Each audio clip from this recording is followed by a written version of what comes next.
ஏம்மா, வெளியே இருக்கிறவங்க சொல்றாங்க, நீ தாயே பார்க்க மாட்டேறம்மா, இவ தாயே பார்க்க மாட்டா, இவ என்ன கெதிக்கு போவா, இதுக்கெல்லாம் ஒண்ணுத்துக்கும் லேக் இல்லை அப்படின்னு சொல்றாங்கம்மா. அதுக்கெல்லாம் என்னம்மா நீ சொல்ல போற? ஏய், ஊர்ல இருக்கிற பாக்குற ஜென்மம் இதுக்கிட்ட அப்படிதான் சொல்ல தோணும். பார்க்கல அப்படின்னா நான் சொல்ல, நான் ஜெயிலுக்கு போறேன், நான் ஜெயிலுக்கு போறேன், நான் ஜெயிலுக்கு போறேன்னு. சும்மா ஒரு இட்லி வாங்கிட்டு எங்க அம்மாவை நான் பார்த்தோம், ஒரு இது வந்து எங்க அப்பா நான் பார்த்தோம். யாரு அவங்க காசுல பாக்குறது?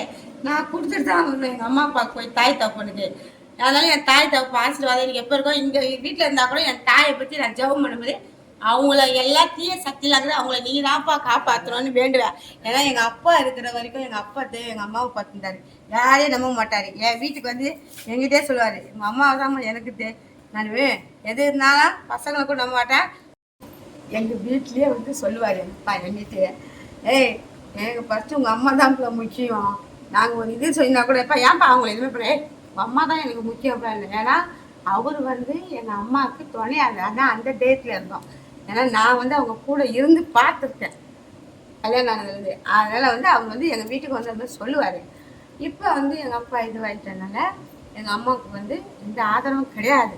அதனால் நான் வந்து வேண்டிப்பேன் எங்கள் அம்மாவுக்கு நல்ல ராத்திரில நான் வேண்டிட்டு. ஆனால் வந்து எங்கள் அப்பா கூட எங்கள் அப்பா என் கூட இருக்காரு.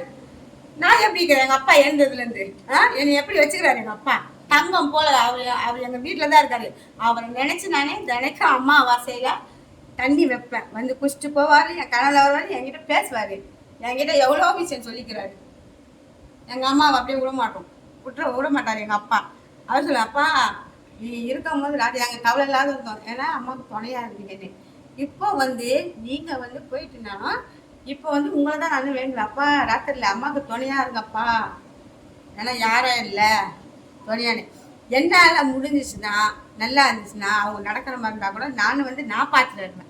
என் பசங்கெல்லாம் சின்ன சின்ன இதையும் பார்த்து 3 பெரிய ஆப்ரேஷன் பண்ணி என்னால் நடிக்க தெரியாது, பார்க்கவும் கொல்லவும் முடியல.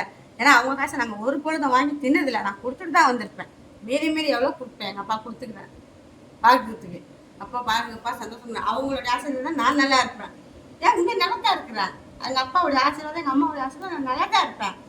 இன்னும் ஓஹோன்னு போய் தான் இருப்பேன். ஏன்னா எங்கள் அப்பா எங்கள் கூட இருக்கிறாரு, கொடுக்குறாரு எல்லாம். எங்கள் வீட்டில் இருக்கிறாரு, என் வீட்டில் ஏன் அப்பா, என்னுடைய அப்பா, ஏன் அப்பா, ஏன் அம்மா, அண்ணன், நான், அவ்வளோதான். நாங்கள் அவ்வளோதான். அவங்க தான் இருந்து எங்கள் அம்மா அப்பாவுக்கு நாங்கள் உண்மையாக வேண்டி அவங்க நல்லா இருக்கணும்னு. எங்கள் அம்மா நல்லா இருக்கணும், எங்கள் அப்பா இப்போ போயிட்டாரு. அதனால் எங்கள் அம்மா நல்லா இருக்கணுன்ட்டு நான் தினைக்கும் ராத்திரியில் ஜெபம் பண்ணுவேன். ஐயோ அவங்க பணம் காசுக்கோசம் யாராவது ஏதாவது பண்ணிட்டு போகிறாங்களோ என்னவோ அப்படின்ட்டுன்னு. அவங்களுக்கு பணம் காசு கூட முக்கியம் கிடையாது, அவங்க வீடு நல்லா இருக்கணும், இன்னும் ஐஸ் கொடுக்கணும் அவங்களுக்கு.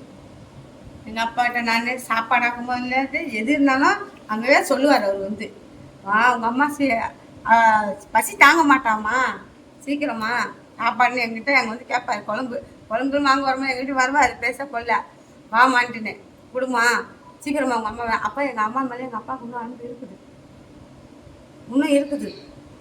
அது கல்யாணம் ஆன புதுசில் கூட வந்து ஒரு மாதிரி குழந்தை அங்கே இருக்கும்போது எங்கள் அம்மா வீட்டில் இருக்கும்போது வேலைக்கு போய் பசங்களை பார்த்துருந்தாங்க. அப்போ வந்து கொஞ்சம் இதுதான் எங்களுக்கு கஷ்டம் இருக்குது. இப்போ வேலைக்கு போயிட்டு எங்கள் அம்மா அப்பா ஒரு வேலை செய்ய விட மாட்டேன். எங்கள் அம்மாவையும் எங்கள் அப்பாவும் நான் காலைல எழுந்துச்சு 5 மணிக்கு எழுந்துச்சு சாமான் விளக்குவேன். பக்கத்தில் இருக்கவங்க சொல்லுவாங்க, லூர்து காலைல எழுந்துச்சு பாத்திரங்களோட கப்பம் எழுது கோலம் போடுவேன், அவங்க துணியெல்லாம் துவைச்சி போடுவேன், எல்லா வேலையும் எங்கள் அம்மா ராணி ராஜா மேலே வச்சுருக்கோம். நான் கல்யாணம் பண்ணி வந்து எங்கள் அம்மா கை விழுந்து போச்சு, கை கால். ஏன்னா அவங்க தண்ணியிலே வேலை செய்ய முடியாது, அவங்களுக்கு மேல் வேலை தான். காசு எடுத்து சம்பாதிச்சு எங்கள் அப்பா கொடுப்பேன், எங்கள் அம்மா மேலே இருப்பேன், நான் சாப்பாடு போகிற மாதிரி அவ்வளோ நல்லா வச்சுருந்தேன் எங்கள் அம்மாவை. இப்போ அந்த மாதிரி நான் கல்யாணம் இந்த மாதிரி கை கால் விழுந்துருச்சு எங்கள் அம்மா. அந்த மாதிரி தான் வந்து எங்கள் அப்பா எங்கள் அம்மாவை நான் வீட்டில் இருக்கும் போதுலேருந்து எனக்கு அந்த குடும்பம் கிடச்சிச்சு. நான் போய் பார்த்துட்டேன் வீட்டில் அவங்கள்ட்ட இருக்கும் போது. நான் வந்து அவங்கள்ட்ட வந்து ஏமாத்தியோ அம்மா ஒரு 5000 கொடு, அம்மா ஒரு 10,000 வாங்கிக்கலாம், ஒன்றும் இல்லை. எங்கள் அம்மாவுக்கு ஒரு விரல் கால் வந்து எங்கள் அப்பா வந்து கேட்டார், இந்தமாரி கால் வந்து உங்கள் அம்மாவுக்கு வந்து விரல் எடுக்கணும், விரல் போகிற மாதிரி இருக்குது, கொஞ்சம் காசு ஒரு 5000 இருந்தால் கொடுமானாரு. என்கிட்ட அப்போ எத்தமே இல்லை. அப்போனா வந்து என் வீட்டுக்காரர் கட்டின தாலி இருந்தது, எந்த பொண்ணுமே செய்ய மாட்டான். வெள்ளிக்கிழமன் கூட பார்க்காத அப்படியே கழட்டினேன். கழட்டி என் வீட்டுக்காரனை கூட கேட்கல, எங்கள் வீட்டுக்காரரை கூட கேட்கல. அப்படியே கழட்டி நாணக்குழாவை உருவி பேப்பரில் போட்டு அப்பா போய் எங்கள் அம்மா காலை பாருங்கப்பான்னு சொல்லி மடித்து எங்கள் அப்பாட்ட கொடுத்தேன். அவர் சொன்னார் எங்கள் அப்பா, பென்ஷன் வாங்கி உனக்கு அடுத்த மாதம் கரெக்டாக எடுத்து வந்து தந்துடுறம்மான்னு. சரி ஃபஸ்ட்டு முதல்ல காலை பாருங்கப்பா. என்கிட்ட இருந்தது இதாக இருந்தது, வேறு இல்லை. அப்போ அப்படியே உருவி கொடுத்தேன். வெள்ளிக்கிழமை அவர் எடுத்துகிட்டு போய் அடமான வச்சு எங்கள் அம்மா காலை பார்த்துட்டு அப்புறம் விரல பார்த்துட்டு அப்புறம் மாதம் கூட ஆகலை, உடனே எடுத்து வந்து எங்கள் அப்பா கொடுத்தேன். எங்கள் அப்பா வார்த்தை சொன்ன மாதிரி கம்பீரமாக இருக்கும். எங்கள் அப்பா சூப்பர் மனுஷன். எங்கள் அப்பா அந்த மாதிரி மனுஷன். அந்த மனுஷனுக்கு நாங்கள் எப்படி இருப்போம்? நான் எங்கள் அப்பாட்ட எதுவும் பிடிக்க தின மாட்டோம், ஏமாற்றி தின மாட்டோம். அவர் பணம் இருந்தால் தான் போய் 10 வாட்டி அப்பா அம்மா உங்களுக்கு அது செய்யட்டோமா இது செய்யட்டோமான்னு கேட்க மாட்டோம். என்னால் முடிஞ்ச கொடுத்துட்டு தான் வரும். இந்த இப்போ சொன்ன பாருங்க, எந்த பொண்ணுமே செய்ய மாட்டான். கழுத்தில் இருக்கிற மாங்கல்யத்தையே அவுத்து தாங்க எங்கள் அம்மா கால் நல்லா ஒன்று நான் கொடுத்தாரு. சும்மா அந்த ட்ராமாலாம் எனக்கு போட தெரியாது. சும்மா ஊர் மச்சுக்க எங்கள் அம்மாவை நான் அந்த பார்க்கல, எங்கள் அப்பா அதெல்லாம் எனக்கு தெரியாது. பிடிக்க தின்ன மாட்டோங்க, மெயினாக பிடிக்க தின்ன மாட்டோம். உழைச்சி எங்கள் அம்மா வீட்டில் எங்கள் அம்மாவை பார்த்தேன், எங்கள் அப்பாவையும் பார்த்தேன், வேலை செஞ்சு நானே கொடுத்தேன் அவங்களுக்கு. இப்போ கல்யாணம் நான் 3 பெரிய பசங்களே பார்த்துக்கின்னு இருந்தேன். ஏன் வாரத்தில் ஒரு வாட்டி தான் போயிருந்தேன். ஃபஸ்ட்டு 4 நாளைக்கு ஒருக்கா எங்கள் அம்மா போவேன். இப்போ என்னால் முடியல, பசங்க சின்னதாக இருக்குது, பரீட்சை வேறு. அதனால் நான் வாரத்தில் ஒரு நாள் தான் போய் பார்க்கல இருந்தேன். ஆனால் இப்போ முடியல, பரீட்சை நடக்குது பசங்க, அதனால தான் முடியல. ஆனால் நம்ம வந்து எந்த கொடுத்துட்டு தான் கொடுக்க மாட்டோம் அம்மாட்ட. ட்ராமா பண்ணணும். இப்போ கூட எங்கள் அப்பாவுக்கு எந்த காசு வந்தாலும் சொல்லிட்டேன். எங்கள் அம்மா அப்பா கூட அவரு காசு பென்ஷன் காசு எனக்கு எதுவுமே வேணாம். நான் போனால் எங்கள் வீட்டுக்கார காசு தர அதில் தான் எனக்கு வாங்கி தருவேன். அதனால் அவர் பென்ஷன் காசை தொடவே மாட்டோம், எதுவும் வாங்கவும் மாட்டோம். இது வரைக்கும் இறந்த எங்கள் அப்பா 6 மாதம் ஆகுது. 6 மாதம், ஜூன் 20. இப்போ கூட பாருங்க, எங்கள் அம்மாவுக்கு யாரும் நம்பி எங்கள் அப்பா விட்டு போகல. எங்கள் அம்மாவை அவர் உழைத்த உழைப்பு காசு அவர் வச்சுட்டு போய்க்கிறார். சும்மா ஒன்றும் போகல எங்கள் அப்பா. இப்பயும் யாரை நம்பி விட்டு போகல. பொண்ணு பார்ப்பாங்க, பையன் பார்ப்பா, புள்ள பார்ப்போன்ட்டுனே அவர் பொண்டாட்டிக்கு அவர் இப்பயும் காசு வச்சுட்டு போய்க்கிறாரு. யாருமே ஒரு காசு தானே ஓட விடுறாங்க பார்க்கறதுக்கு. அதுமாதிரி அவர் பொண்டாட்டிக்கு வச்சுட்டு போய்க்கிறாரு பணத்தை. பார்க்கட்டும், அவரு சம்பாதிச்சு எங்கள் ஒய்ஃபு சாப்பிட்டோன்னே அவருடைய சொத்தை வச்சுட்டு போய்க்கிறார் பாருங்க. அவர் எவ்வளோ கெத்து பாருங்க எங்கள் அப்பா. இந்த மாதிரி யாருக்கு எங்கள் அம்மையும் இருக்கும் போதும் அவங்கள ராணி மாரி பார்த்துக்கிட்டாரு, இறந்த பிற்பாடும் ராணி மாரி பார்த்துக்கிட்டாரு. இறந்த பிறகு அவருடைய காசில் எங்கள் அம்மாவுக்கு வச்சுட்டு போய்க்கிறாரு அனுபவிக்கிறதுக்கு. ஆனால் அந்த காசை எடுத்துட்டு அந்த பாவத்தை நம்ம கொட்டிக்க வேணாம். ஏற்கனவே நம்ம பண்ண பாவம்லாம் தித்தோலி பண்ணுறதுக்கு நம்ம பண்ணணும். நம்மளுக்கு கடவுள் போடுறது யாரையும் வாங்கிட்டு ஏமாற்றின்னு கொள்றது அதெல்லாம் இப்போயே காட்டுது. அவங்க வயிற்றுனா எவ்வளோ இருக்கும், யாரையாவது இருக்கிற காசை வாங்குறது, கொள்வது, வயசானவங்களை ஏமாத்துறது அதெல்லாம். ஆனால் இந்த காசு எங்கள் அம்மாவை பார்த்து அவர் விட்டு போய்க்கிறாரு. அவங்க இருக்க நல்லா இருந்து ஜாலியாக அவர் காசை அனுபவிக்கணும். ஆனால் அவங்க காசு எனக்கு 1 ரூபா கூட நம்மளுக்கு வேண்டாம். எங்கள் அம்மா சந்தோஷமாக இருந்து அவர் காசில் நல்லா நோய் நொடி இல்லாத இருந்தால் அதுவே போதும். என்னால் நல்ல இருந்தாக்கா நான் என்ன ஓடியாந்து பார்த்து எங்கள் அம்மாவே நான் பார்த்துக்குவேன். தெம்பு எனக்கு அதுமாதிரி கடவுள் கொடுத்தாங்க. என்னால் இப்போ காலையில் எலும்பு நம்ம போய் சொல்ல முடியாது.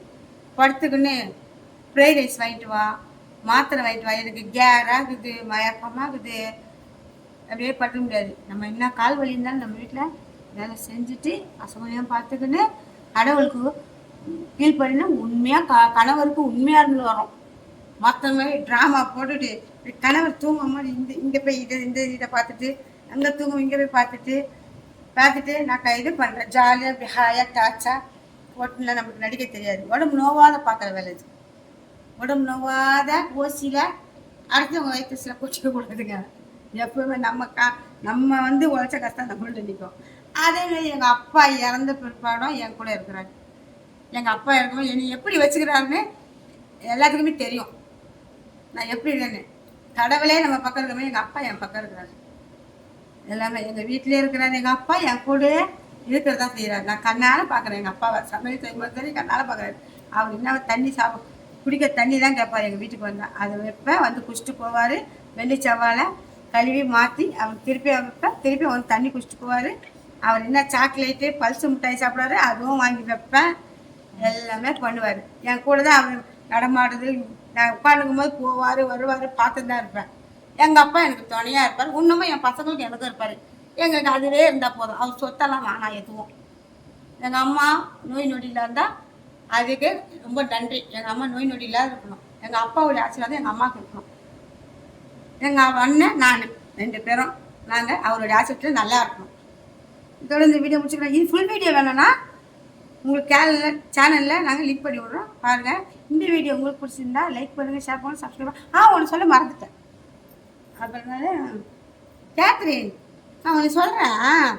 உன் வீடாக இருந்தால் நீ வேலை செய்வல்ல, இங்கே இருக்க மாதிரி ஏன் கேத்தி வேலை செய்ய மாட்டேன்? நடிக்கிறேன், அவ்வளோ அம்மா கால் வலிக்குது, கை வலிக்குது, மூஞ்சல் மாடியில் போய் உட்காந்துக்கிறேன். உன் வீட்டை நான் செய்ய மாட்டேன். அப்போ கோயிலுக்கு எதுக்கு போகிற? எதுக்கு உனக்கு கோயில்? எதுக்கு சாமி? காலில் மூஞ்சலுக்கு உட்காந்து நோயை பிடிச்ச மாதிரி ஆடிடுவியா? நல்லா தானே கடவுள் கை கால் உனக்கு கொடுத்துக்கிறாரு. சின்ன வயசு தானே நீனு. ஏன் செஞ்சா என்ன? ஏன் நடிப்பு உனக்கு? முன்னாடி வீடு போட செஞ்சு தானே ஆகணும். எதுக்கு உனக்கு இது நடிப்பு? வேலை செய்யுங்க, உழைங்க, அடுத்தவங்களை ஏமாத்தாதீங்க, ஒழிச்சு சாப்பிடுங்க.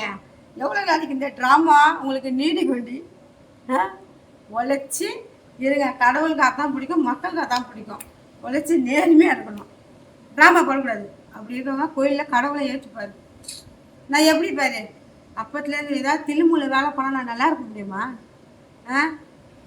சீட்டிங் வேலை பண்ணால் நல்லா இருக்க முடியுமா? ஒருத்தர் அடித்து ஒருத்தர் வாழ முடியுமா? எல்லாம் அதுமாரி நீயும் வரணும்னா இந்த ஏமாத்துற வேலை, சின்ன வயசு தானே உனக்கு வேலை செய். வீட்டில் இப்படி போகிறது உட்காந்துக்கிற முடியல, காலையில் இந்த அதெல்லாம் விட்டுடு. அப்படியே சாமி கடவுள் கும்பிட்றேன். நல்லா தானே கடவுள் கை கொடுத்துக்கிறாரு. நான் என்ன பாரு, நீ ஏன் வந்து தலையில் வந்து அழகாக பியூட்டி பார்லரில் போய் முடியை கட் பண்ணிக்கிறேன். நான் புருவன் ட்ரிங்க் பண்ணிக்கிறேன், லிப்ஸ்டிக் போட்டுக்கிறேன், இல்லை சுடிதார் பிடிக்கிறேன்னா. எப்போ எனக்கு சுடிதாராக பிடிக்காது, நீ போட சொந்தத்தான் ஒரு வாட்டி போட்டேன். நான் வந்து சுடிதார் போட்டு எங்கள் அப்பாவே போட சொல்லிச்சு. ஐயோ எனக்கு பிடிக்கப்பாங்க நான் சொன்னேன். நீங்களாம் சுடிதார் போடுறீங்க. உண்மையாக கால் வலி எனக்கு நடிக்க தெரியாது, எலும்பு சுச்சோ உள்ளபடி சொல்லுவேன். நான் அதை மறைச்சி இதை மறைச்சின்னு ஏன் வரணும்? அநியாயம் பண்ணால் கண்டிப்பாக அநியாயம் செய்வேன். யாராவது நம்ம காசு எதுவும் உப்பு தின்னா தண்ணி குடிச்சே ஆகணும். நேர்மையாக இருந்தால் கரெக்டாக இருப்பேன். அதை கடவுள் என்னையும் இந்த இடத்துல குறைச்சிட்டாரு. நீங்களும் அந்த மாதிரி இருங்க கைஸ். பாய். சரிம்மா, இதுக்கப்புறம் நான் என் வீடு மாரி நான் இங்கேயே இருக்கிறேம்மா. யாருக்கும் நான் பாவம் பண்ண மாட்டேம்மா. நான் இதுக்கப்புறம் கண்டிப்பாக கடவுள் கும்பிட்றேன்லம்மா, நான் கண்டிப்பாக நான் இது பண்ணுவேம்மா, வேலை செய்வேம்மா. இதுக்கப்புறம் வீடு ஃபுல்லாக படிச்சு நோயாளி மாதிரி உட்காந்து ஊஞ்சலில் உட்காந்துலாம் ஆட மாட்டேம்மா. இதுக்கப்புறம் நான் வேலை செய்கிறேம்மா, உனக்கு துணையாக இருக்கிறேம்மா.